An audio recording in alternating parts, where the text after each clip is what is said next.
Bismillahirrahmanirrahim. Assalamu alaikum, gentlemen. Can you hear me? वालेकुम सलाम जी sir. वालेकुम सलाम सर। Okay. वालेकुम सलाम सर। वालेकुम सलाम। अब आप जरा म्यूट कर दें, अपने अपने माइक म्यूट कर दें और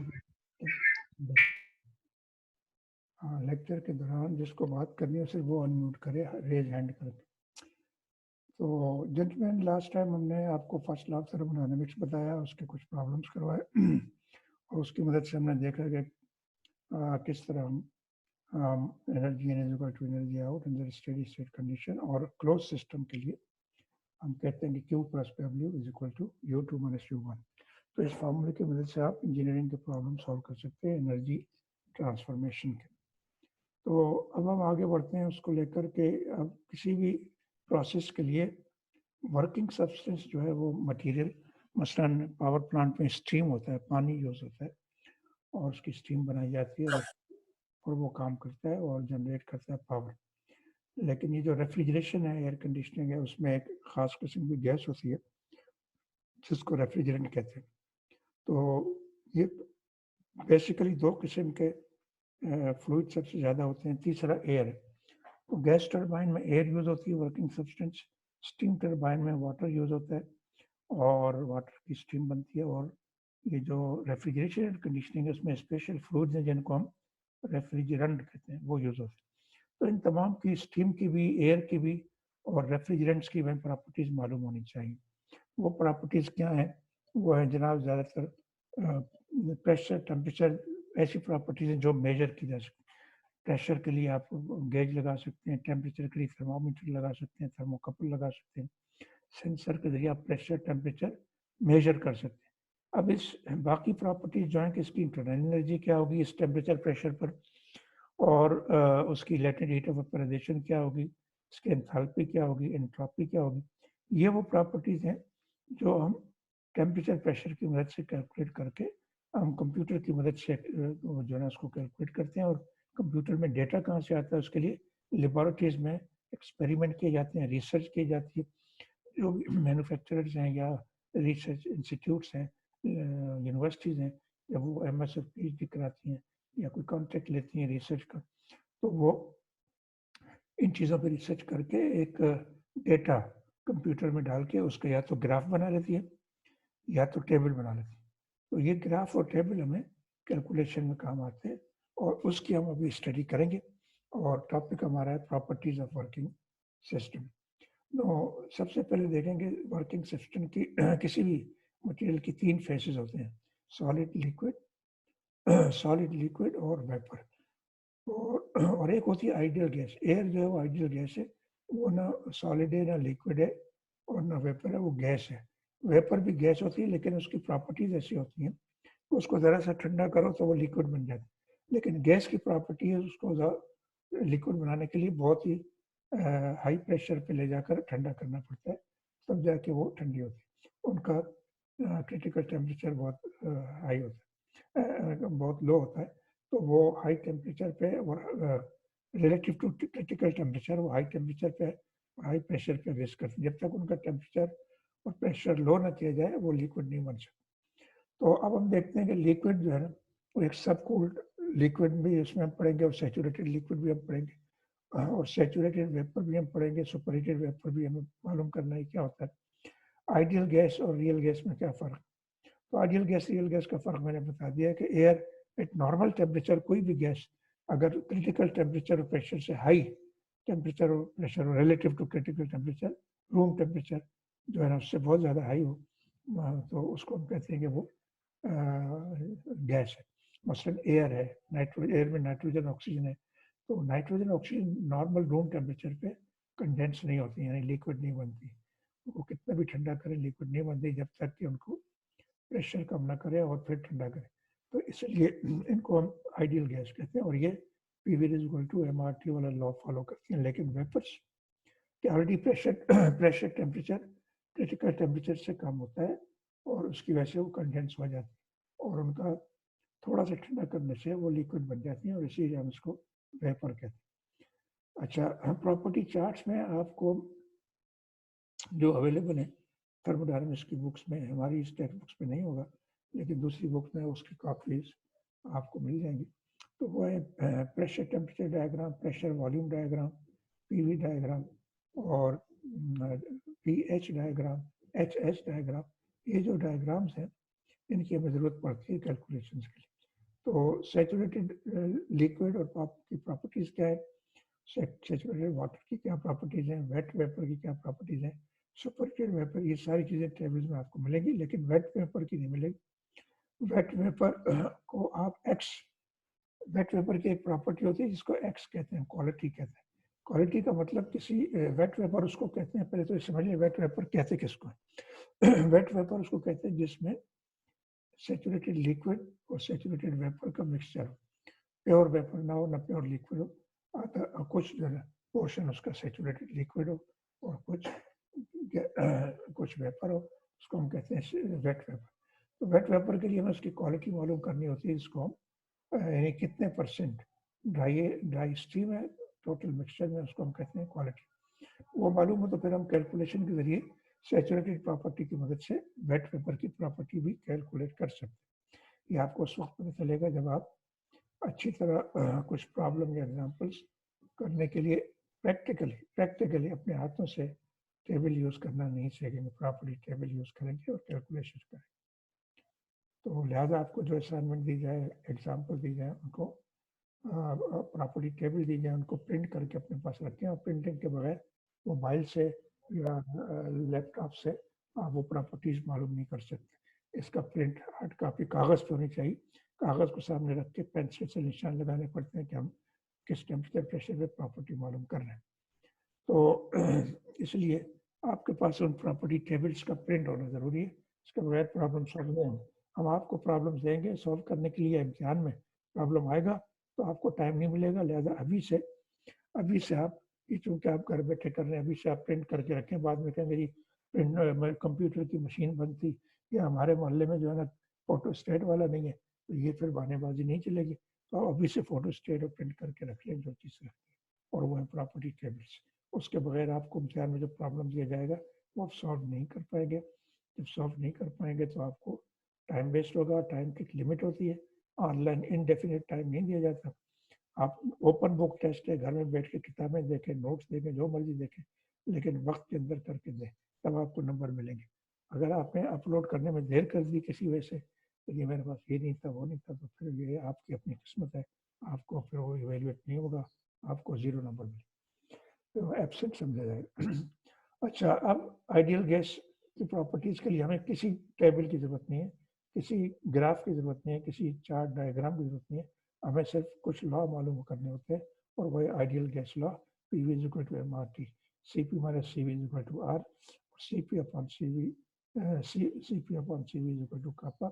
ये कुछ प्रॉपर्टीज हैं जो हम डिस्कस करेंगे, और ये आप पहले मेरे ख्याल में पढ़ भी चुके होंगे इंटर साइंस में, आइडियल गैस लॉज।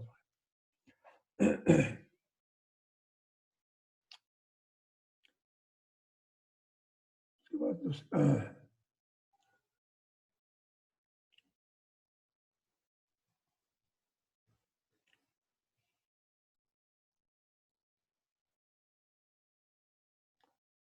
अब ये है कि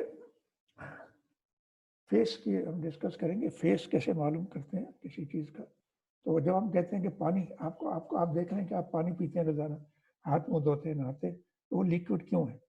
वो इसलिए कि उसका टेम्परेचर जो है और प्रेशर सैचुरेशन टेम्परेचर प्रेशर से लो है। एक एटमॉस्फेरिक पे पानी को बॉयल करने के लिए, स्टीम बनाने के लिए 100 डिग्री टेम्परेचर तक गर्म करना ज़रूरी है। तो ये जो 100 डिग्री है 1 एटमॉस्फेरिक प्रेशर पर, ये उसका सैचुरेशन टेम्परेचर कहलाता है। सैचुरेशन टेम्परेचर जब तक 100 डिग्री नहीं होगा पानी बॉयल नहीं करेगा एक एटमॉस्फेरिक प्रेशर पर। यानी बाल्टी है, नल है, ये टैंकी है, ये 1 एटमॉस्फेरिक प्रेशर पे एग्जिस्ट करते हैं। तो आप इसको लिक्विड पाएंगे क्योंकि जब तक उसका टेम्परेचर 100 डिग्री नहीं हो। मरकरी है इसी तरह, उसका अपना प्रेशर और टेम्परेचर है, कितने पे बॉयल होता है। मरकरी हालांकि मेटल है, ये मेटल है, और ये नॉर्मल टेम्परेचर पे लिक्विड रहता है, तो ये सॉलिड नहीं होता, तो ये लिक्विड यानी कि लिक्विड मेटल। अच्छा, इसलिए ज़्यादातर थर्मोमीटर में इसको यूज़ करते हैं ताकि हाई टेम्परेचर मेजर कर सकें और उसका कॉलम जो है ना ज़्यादा रेज नहीं होगा। पानी का कॉलम बहुत ज़्यादा रेज होगा प्रेशर इंक्रीज करने से। नाइट्रोजन और ऑक्सीजन ऐसी गैसेज है जो मैंने आपको एग्जांपल दे दिए, एयर में होती हैं। Air is nothing but mixture nitrogen and oxygen. तो इनका जो हवा हवा हवा लिक्विड क्यों नहीं होती? नॉर्मल टेम्परेचर प्रेशर पे कभी नहीं होती। क्यों? कि इनका जो क्रिटिकल पॉइंट है वो बहुत नीचे, -160, -170, -190, इतना लो टेम्परेचर होता है कि 1 एटमॉस्फेरिक और टेम्परेचर तो 25 डिग्री होता है, 25 के मुकाबले -190 बहुत लो है। तो जब तक उनको -190 नहीं लेके जाएंगे वो लिक्विड नहीं बनेगी। Can you see my hello, can you see my screen? Yes sir. Yes sir. So we are boiling process क्या होता है? Boiling when liquid is heated at constant pressure. याद रखें एक प्रॉपर्टी प्रेशर टेम्परेचर में से प्रेशर को constant रखा जाता है, तब बात करते हैं बॉइलिंग की या कंडेंसेशन। प्रेशर को मेंशन किए बगैर आप नहीं कह सकते पानी का म्यूटेड प्लीज। जब तक प्रेशर कांस्टेंट ना होगा हम नहीं कह सकते कि पानी बॉयल कर रहा है या नहीं कर रहा। तो प्रेशर अगर 1 एटमॉस्फेयर है तो पानी 100 पे बॉयल करेगा। प्रेशर अगर 1 एटमॉस्फेयर कितना होता है? 100 किलो पास्कल। अगर अगर पानी हवा का पानी को ऐसी जगह बंद कर इसमें वैक्यूम बना दिया जाए, ऐसे पाइप में ऐसे टैंक में वहाँ से वैक्यूम बना दिया जाए, प्रेशर लोअर देन एटमॉस्फेरिक कर दी जाए, 1 एटमॉस्फेरिक 100 किलो पास्कल होता है, उसको इतना कम कर देंगे 10 किलो पास्कल हो जाए, तो पानी तो 5 डिग्री पे 4 डिग्री पे बॉयल होना शुरू हो जाए सेंटीग्रेड। पानी में पानी की मदद से, इसलिए हम एयर कंडीशनिंग प्लांट भी चलाते हैं जिसमें पानी को वैक्यूम में रखते हैं ताकि 4 डिग्री पे ठंडा पानी हासिल कर सकें। When a liquid just starts boiling at certain pressure, it is called saturated liquid. अब saturated का लफ्ज बार बार आएगा। Saturated liquid की definition क्या है? Saturated vapor की definition क्या है? तो liquid की आपके सामने है। When a liquid just starts boiling at a certain pressure, pressure का mention करना जरूरी। खास प्रेशर पर जब लिक्विड बॉयल करना शुरू कर दे, अभी उसके बाद जरा सा भी हीट दो तो बॉयल करना शुरू कर दे एट ए गिवन प्रेशर, उसको हम कहते हैं लिक्विड सैचुरेटेड, यानी अब बॉयल होना शुरू हो जाएगा। Boiling at high pressure requires high saturation temperature. जो हम प्रेशर बढ़ाते जाएंगे तो इसी तरह सैचुरेशन टेम्परेचर भी बढ़ेगा। तो सैचुरेशन टेम्परेचर, सैचुरेशन प्रेशर आपस में लिंक्ड होते हैं, they are not independent, they are dependent on each other. इसलिए मैंने कहा कि प्रेशर के बगैर आप टेम्परेचर, बॉइलिंग टेम्परेचर मेंशन नहीं कर सकते। तो जो प्रेशर हाई होगा तो टेम्परेचर, बॉइलिंग टेम्परेचर भी हाई होगा, प्रेशर लो होगा तो बॉइलिंग टेम्परेचर भी लो होगा। मैंने आपको मिसाल दी है कि 1 एटमॉस्फेरिक 100 किलो पास्कल है, 100 किलो पास्कल के पानी 100 डिग्री सेंटीग्रेड पे बॉयल होगा, लेकिन 10 किलो पास्कल पे पानी जो है ना 4 डिग्री पे भी बॉयल हो सकता है। तो आपने 100 से 10 किलो पास्कल बहुत नीचे प्रेशर ले जाए तो वैक्यूम में ले जाए तो पानी लो टेम्परेचर। तो इसका मतलब बॉइलिंग टेम्परेचर का ताल्लुक सैचुरेशन टेम्परेचर का ताल्लुक प्रेशर पर है। प्रेशर हाई होगा, बॉइलिंग टेम्परेचर हाई होगा, प्रेशर लो होगा, बॉइलिंग टेम्परेचर भी लो होगा। At higher temperature and pressure, ये हमने बता दिया कि अच्छा अब लिक्विड की बात हो रही है। अगर लिक्विड को, पानी को अगर हम गर्म करें तो जाहिर है वो फैलता है, कोई भी चीज़ गर्म करने से फैलती है, तो उसका स्पेसिफिक वॉल्यूम इंक्रीज होता है प्रेशर यानी टेम्परेचर इंक्रीज करने से। लेकिन जब वेपर है उसको आप गर्म करेंगे तो उसका वॉल्यूम भी बढ़ता है, बहुत ज़्यादा बढ़ता है। और उसको आप जब आप प्रेशर इंक्रीज करेंगे तो वॉल्यूम कम होता है। यानी गैस को कंप्रेस किया जा सकता है, स्टीम को कंप्रेस किया जा सकता है, लिक्विड को कंप्रेस नहीं किया सकता हाई प्रेशर। तो उल्टा हाई प्रेशर हाई टेम्परेचर में लिक्विड्स फैलते हैं। अच्छा, अब आप अगर हम लिक्विड साइड पे आ जाएं तो लिक्विड के ये 3 पोजीशन दिखाई दी इस डायग्राम में। ये बॉइलिंग पॉइंट्स हैं, पी क्यू आर, ये 3 बॉइलिंग पॉइंट्स है। एक का प्रेशर ये लो है, पी है, दूसरे का पी क्यू है, तीसरे का पी आर है। तो पी क्यू पी आर मुसलसल इंक्रीज हो रहा है। P R is the highest pressure, उससे नीचे पी क्यू, उससे नीचे पी आर। तो पी आर पे आप देख रहे हैं कि इसका ये T है, ये प्रेशर वर्सेस टेम्परेचर है, तो इसका टेम्परेचर भी सॉरी ये क्या है, प्रेशर वर्सेस वॉल्यूम है, तो इस PV डायग्राम, तो ये तो इसका लो प्रेशर पे वॉल्यूम भी कम है, जो जो आप प्रेशर इंक्रीज कर रहे हैं वॉल्यूम बढ़ रहा है, ये लिक्विड की बात हो रही है। तो आगे चलते हैं, वेपर के बारे में क्या ख्याल है।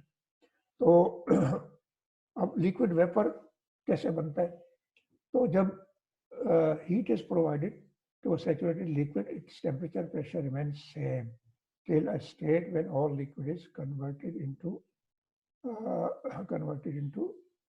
vapor. Now this state is called saturated vapor. तो आप पानी जब बॉयल करते हैं, आपने गौर किया, पानी पतीले में बॉयल करें किसी बर्तन में, बॉयल होता जाएगा, उसके अंदर अगर थर्मामीटर रखें तो उसका टेम्परेचर 100 ही रहेगा, जब तक कि सारे का सारा पानी बॉयल ना हो जाए, आखिरी कतरा भी पानी का बॉयल ना हो जाए, उस पानी का टेम्परेचर 100 ही रहेगा।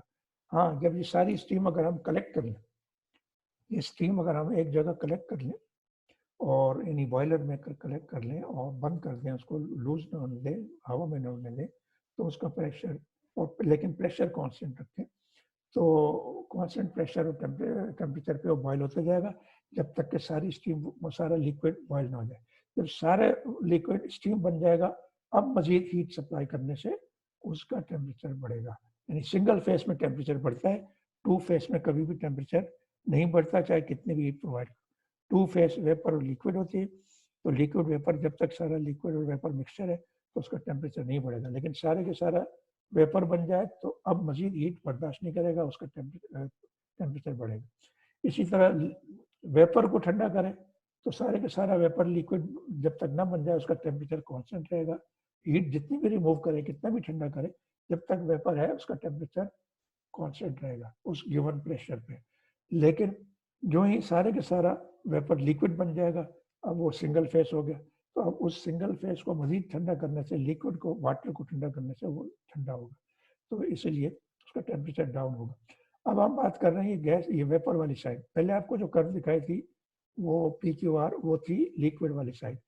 अगर ये वेपर है जो P पर है, ये हायर प्रेशर PQ पर है, ये हायर प्रेशर PR पर है, तो इनको हमने डैश लगा दी, P dash, Q dash, R dash, इन पॉइंट्स को हमने लिक्विड वाले पॉइंट से डिफरेंट शो किया है, उसके ऊपर प्राइम लगा दिया है, ऊपर अपोस्ट्रोफी लगा दी, P prime, Q prime, R prime.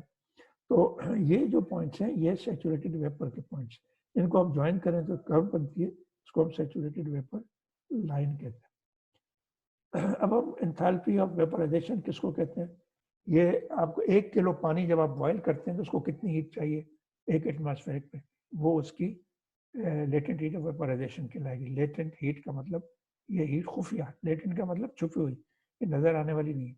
इसका मतलब ये है कि जब तक सारे का सारा लिक्विड वेपर ना हो जाएगा उसका टेम्परेचर नहीं बढ़ेगा, इसलिए खुफिया है, ठीक है। लेटेंट, एक होती है सेंसिबल हीट, सेंसिबल हीट वो होती है जो सिंगल फेज को हीट प्रोवाइड करे तो वो उसका टेम्परेचर बढ़ता है, कूल करे तो टेम्परेचर कम होता है, तो वो सेंस करता है, यानी कि थर्मामीटर उसको सेंस करता है, टेम्परेचर अप एंड डाउन होता है अगर सिंगल फेज को गर्म या ठंडा करें।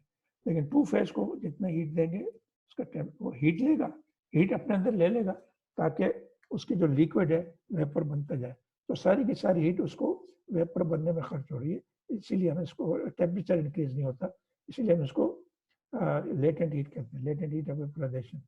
तो इसको हम एंथैल्पी ऑफ वेपराइजेशन भी कहते हैं। तो इसको हम न्यूमेरिकली मैथमेटिक्स में जब हम डायग्राम्स में कैलकुलेशन में शो करते हैं उसको HG लिखते हैं, HFG। HF जो है ना एंथैल्पी ऑफ लिक्विड है, सैचुरेटेड लिक्विड, HG जो है सबस्क्रिप्ट F और G, तो F फॉर फ्लूइड यानी लिक्विड, G फॉर गैस, तो एंथैल्पी का सिंबल H है, तो HF है enthalpy of saturated liquid, HG enthalpy of saturated vapour. जो डिफरेंस है enthalpy of saturated vapour minus enthalpy of saturated liquid, इसको हम कहते हैं latent heat of vaporisation. Now the state of wet vapour मैंने डिस्कस किया था, तो वेट वेपर वो है जब लिक्विड वेपर बनने की कोशिश में लगा हो, अभी तक सारे के सारा लिक्विड वेपर ना बना हो, तो उसको हम कहते हैं वेट वेपर। अब इन दोनों कर्व्स को मिला लें, आपने लिक्विड साइड वाली कर्व ये बनाई थी PQR लेफ्ट साइड पे, वेपर वाली ये बनाई थी P dash Q dash R dash, यानी प्राइम। तो ये सेचुरेशन वेपर लाइन है, ये सेचुरेशन लिक्विड लाइन है। ये दोनों लाइनें यहाँ टॉप पे जाके मिल जाती है पॉइंट सी पे। इसको हम कहते हैं क्रिटिकल प्रेशर। क्रिटिकल इसलिए कहते हैं कि इस टेम्परेचर और प्रेशर पर ना तो लिक्विड नजर आएगा आपको, ना वेपर नजर आएगा, सिर्फ गैस नजर आएगी। अगर वो वेपर है तो सारे के सारा लिक्विड बन जाएगा, या लिक्विड है तो सारे के सारा वेपर बन जाएगा। और मजीद हीट देने से सी से जरा सा ऊपर जाए तो ये गैस बन जाए। ये ना लिक्विड होगा ना वेपर होगा।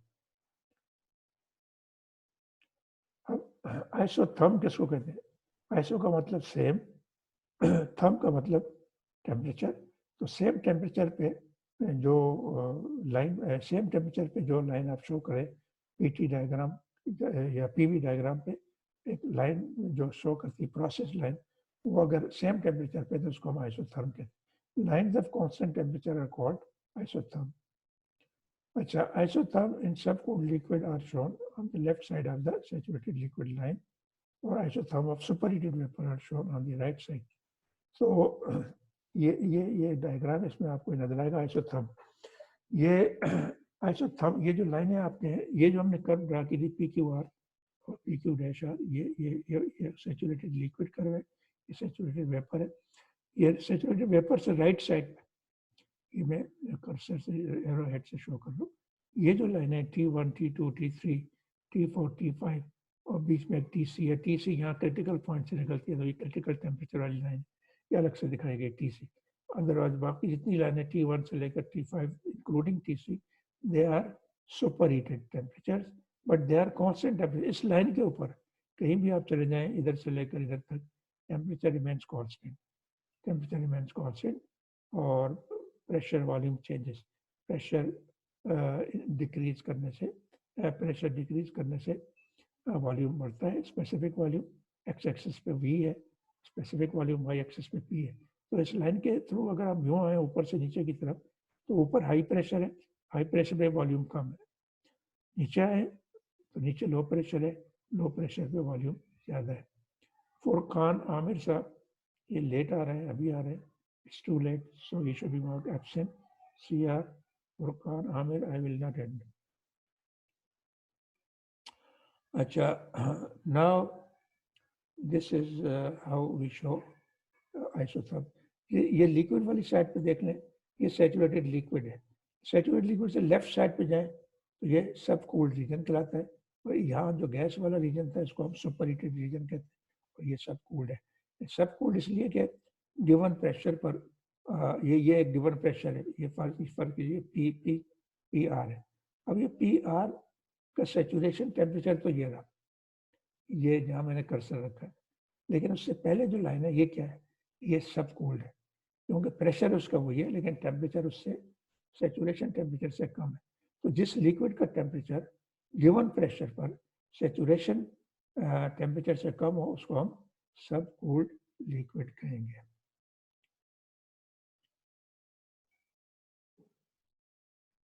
नाउ सुपरहीटेड वेपर वही है कि जो मैंने बताया कि ये इस लाइन में ये गिवन टेम्परेचर है, ये गिवन प्रेशर है Q, ये वाला PQ। तो इस प्रेशर पर आप देख रहे हैं कि ये लाइन जो है T2 सेचुरेशन पॉइंट से गुजर रही है, सेचुरेशन कर्व को टच कर रही है। तो T2 is the saturation temperature at this pressure PQ। लेकिन अगली लाइन जो है T3, वो प्रेशर तो वही है, PQ है, ये हॉरिजॉन्टल लाइन, ये PQ है, लेकिन टेम्परेचर T2 से हाई है, तो ये सुपर हीटेड वेपर कहलाए। जितनी भी लाइनें सेचुरेशन टेम्परेचर से आगे हैं राइट साइड पे, वो सुपर हीटेड वेपर वाली लाइन है, आइसोथर्म्स है। डिग्री ऑफ सुपरहीट डिफरेंस है, temperature difference between actual temperature and saturated temperature. तो degree of superheat of this जो लाइन है जिसमें T3, ये पॉइंट T3 पे है, तो T3 is higher than T2, so T3 minus T2, T2 is saturation temperature at pressure PQ, T3 is higher than T2, so higher than saturation temperature, so T2 minus T3 is the temperature difference between actual temperature and saturation temperature at given pressure PQ. इसको difference को हम कहते हैं degree of superheat. अब quality, मैंने कहा था कि जब वेट वेपर का हम डिस्कस करते हैं उसमें क्वालिटी आती है, क्वालिटी को डिस्कस करते हैं। क्वालिटी अगर एक्स है Quality is actually, it is the mass fraction of saturated vapor in mixture of saturated liquid and saturated water. जैसे मैंने आपको बताया कि जब आप बॉयलर में पानी को गर्म करते हैं तो बॉयलर बंद है, प्रेशर कांस्टेंट है, तो कांस्टेंट प्रेशर पर जब हम हीट प्रोवाइड करते हैं तो सारे के सारा लिक्विड जो है ना आहिस्ते आहिस्ते बनता है, वेपर एकदम नहीं बनता, तो वो बॉयलर के अंदर वेपर लिक्विड मिक्सचर होता है। इसको हम इस तरह एज्यूम करते हैं थर्मोडायनामिक्स में, जैसे कि आपके पास एक गिलास के अंदर बॉइलिंग वाटर पड़ा हुआ है, इसमें से बॉइलिंग भी हो रही है, इसमें स्टीम भी भरी हुई है और उसके नीचे हॉट लिक्विड भी है। अब उन दोनों को शेक करें, उस बोतल को जिसमें पानी और वेपर का स्टीम का मिक्सचर है, जोर से शेक करें तो वो एक ऐसा वेपर और गैस का मिक्सचर बन जाता है, इसको हम वेट वेपर कहते हैं। तो उसमें जो प्योर वेपर था उसका मास अगर x है तो उसको हम क्वालिटी कहते हैं। तो x डिवाइड बाई, अगर टोटल मास x लिक्विड का मास जो है ना वो y है, तो total mass x plus y 1 kilo है, तो x होगा उसका क्वालिटी ऑफ वेपर, y होगा वेटनेस ऑफ वेपर। चीज समझ में आ गई? अच्छा, अब हम देखिए, ये था टू फेस रीजन, यानी कि सैचुरेटेड वेपर, सैचुरेटेड लिक्विड की बात हो रही थी। अब हम प्योर गैस, परफेक्ट गैस की बात करें।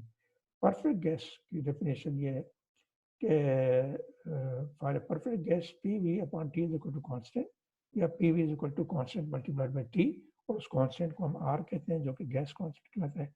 तो उसका formula PV is equal to RT, और मास से मल्टीप्लाई नहीं करेंगे, इसलिए मास 1 kg ले लें तो वो स्पेसिफिक लॉ 1 kg, तो mass is equal to 1 kg अगर अननोन है, mass equal to 1 kg, PV is equal to MRT is the formula, और अगर 1 kg है तो PV is equal to RT. A substance exists as a gas at atmospheric temperature and pressure when its critical temperature and pressure are very low. जैसे मैंने oxygen nitrogen की मिसाल दी, ये मिसाल देख लें। गैस का आपको पता है, ऑक्सीजन नाइट्रोजन गैसेज यहाँ शो नहीं है। अच्छा, अब हमारी लेक्चर टाइम यहाँ खत्म होने वाला है, तो हम इसको थोड़ी देर में ख़त्म करते हैं, इस स्लाइड के बाद हम ख़त्म करते हैं। तो ऑक्सीजन नाइट्रोजन हाइड्रोजन का देखो, ऑक्सीजन -119 डिग्री सेंटीग्रेड पे लिक्विड बनती है, सॉरी लिक्विड नहीं बनती, क्रिटिकल टेम्परेचर यानी गैस में कन्वर्ट हो जाती है। -119 से ऊपर मुसलसल गैस रहेगी। हमारा भी रूम पे टेम्परेचर 25 डिग्री है, तो -119 और 25, ये तो कम से कम 140 डिग्री का फर्क है। तो इसलिए क्रिटिकल टेम्परेचर से बहुत हाई है, इसलिए गैस है। हाइड्रोजन सबसे कम टेम्परेचर है -240। -240 का मतलब ये है कि ये तो एटमॉस्फेरिक टेम्परेचर से -260 डिग्री लो है, तो इसीलिए ये क्रिटिकल टेम्परेचर इतना लो है, तो आम टेम्परेचर रूम टेम्परेचर उससे 265 डिग्री हाई है, तो इसलिए ये गैस ही रहेगी, लिक्विड नहीं बनेगी। तो let us stop here and we will start next slide number 16.